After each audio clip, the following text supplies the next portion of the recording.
नमस्कार। सेबी सहारा केस से जुड़े एक महत्वपूर्ण अपडेट के बारे में इस वीडियो में बात करेंगे और एक वीडियो क्लिप भी आपके समक्ष हम रखेंगे जो कि बेहद भावुक करने वाला है।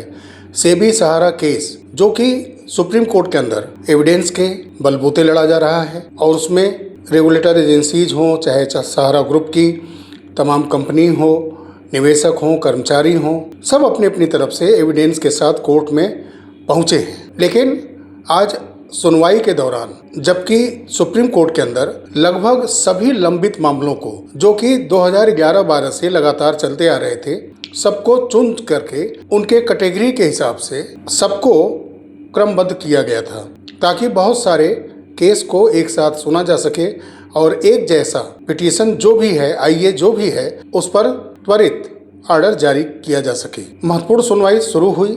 हालांकि जो अभी बिल्कुल 14,106 करोड़ का मामला सिक्योरिटी अपीलेट ट्रिब्यूनल मुंबई का जो आदेश आया था उस पर सुनवाई शुरू ही हुई थी कि वहां पर हैदराबाद की एक महिला जो कि 15 वर्षों से ये कानूनी लड़ाई लड़ रही हैं और आर्थिक रूप से वो कमज़ोर हैं, बिना एडवोकेट के रखे हुए अपनी लड़ाई वो स्वयं इस समय लड़ रही हैं। उनका नाम है पूजिता और वो कोर्ट के समक्ष प्रेयर करती हैं अपनी बात रखने के लिए और वो खड़ी होती हैं जहां एमिकस क्यूरी शेखर नफाड़े जी होते हैं, सेबी के एडवोकेट होते हैं, उनके तरफ वो खड़ी रहती हैं और अगेंस्ट में सहारा के एडवोकेट खड़े रहते हैं। मौका आज chief justice of India justice Suryakant ji उनको देते हैं और 20 से 22 मिनट तक वो सुप्रीम कोर्ट के समक्ष भावुक अपील करती हैं, जिससे कोर्ट का दिल वाकई भावनाओं से लबरेज होता है और पसीजता है, जिसके वजह से स्पेशल बेंच का गठन करने का आश्वासन देते हुए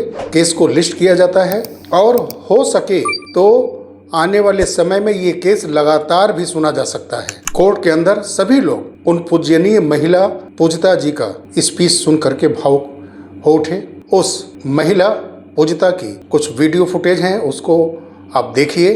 कोर्ट के अंदर का दिखाना नहीं उचित होगा, तो जो यूट्यूब में उन्होंने स्पीच दिए हैं उसको आप पहले सुनिए। नमस्कार साथियों, ये बहुत खुशी की बात है और ये तो आज सोमवार है, शिवजी का दिन, शिवजी का ये क्या है, दिन है। तो शिवजी ने हमें, मैं चाहती हूँ कि मैं वो यह कह रही हूँ कि शिवजी ने हमने एक वर दिया है, वरदान दिया है। उनकी कृपा से ही आज मैंने जज साहब से ये सुनाई हूँ कि 15 साल से हम लोग बहुत वेदना में हैं, पीड़ा में हैं और हमारी दुख हमें सह नहीं जाती। हमारा जीना ना जीने की बराबर है, मौत की बराबर है। हमें हमारे ऊपर कृपा कीजिए, दया कीजिए। कम से कम 22 मिनट मैंने बात करने का मौका मिला है कोर्ट में। ये बहुत शुभ अवसर है और जज साहब ने भी बहुत प्रसन्न हुए। बाकी एडवोकेट्स भी हमें बहुत एंकरेज करे। हमारा सौभाग्य यहाँ है कि हम लोग जो सेबी के माध्यम से लड़ाई चल रहा है, वहाँ वो वकील के साथ हम खड़े हुए थे। दूसरी तरफ सहारा के वकील थे, हम लोग सेबी और CRCS के जो वकील साहब थे उन्हीं के तरफ हम लोग खड़े हुए थे। और शेखर नफाड़े के साथ बगल में ही, बिल्कुल शेखर नफाड़े साहब जो अमिकस क्यूरी है उनके बगल में खड़ी हुई थी। उनकी ही कृपा से, वे भी कहे थे कि आप बात कर लीजिए, तो उन्हीं की कृपा से आज मुझे सुप्रीम कोर्ट में एक सुनहरा मौका मिला है। ये तो मैं भगवान की कृपा मानती हूँ और भगवान की कृपा के माध्यम से ही आज यहाँ मौका हमें मिला है। अगला सोमवार के दिन हमें तारीख मिला है। मेरे ख्याल से इतना जल्दी तारीख कभी नहीं मिला है। ये भी जज साहब का देन है और भगवान ही उनके रूप में आज हमारे बीच में आ चुके हैं और हमें ये मौका दे चुके हैं। निश्चित रूप से उम्मीद करेंगे कि आने वाले दिन हमारे ही हैं। भगवान हमारे जो आंसू हैं, आंसू सुन चुके हैं, हमारे आंसू, हमारे पीड़ा दूर करने के लिए भगवान हमें साथ दे रहे हैं। यही बातों के साथ आशा रखो, उम्मीद रखो। हमें कहीं से भी न्याय नहीं मिलेगा, मात्र एक ही न्यायालय के माध्यम से ही हमें न्याय मिलेगा। और कितना भी लाखों कोशिश कर चुके हैं 15 साल से, लेकिन कहीं से भी हमें एक रत्ती भर का भी हमें सपोर्ट नहीं मिला है। लेकिन न्यायालय के माध्यम से जो जो सपोर्ट मिलते आ रहा है, उसी के कारण आज CRCS पोर्टल भी हो या कोई भी हो, थोड़ा बहुत तो भी हमें पैसा मिल रहा है। कल का दिन भविष्य में भी जितने भी निवेशक हैं उनका पूरा उम्मीदें पूरे होंगे और उनकी आशाएं, उनकी पीड़ा भी दूर होगा। सबको खुशियां मनाने के दिन आएगा।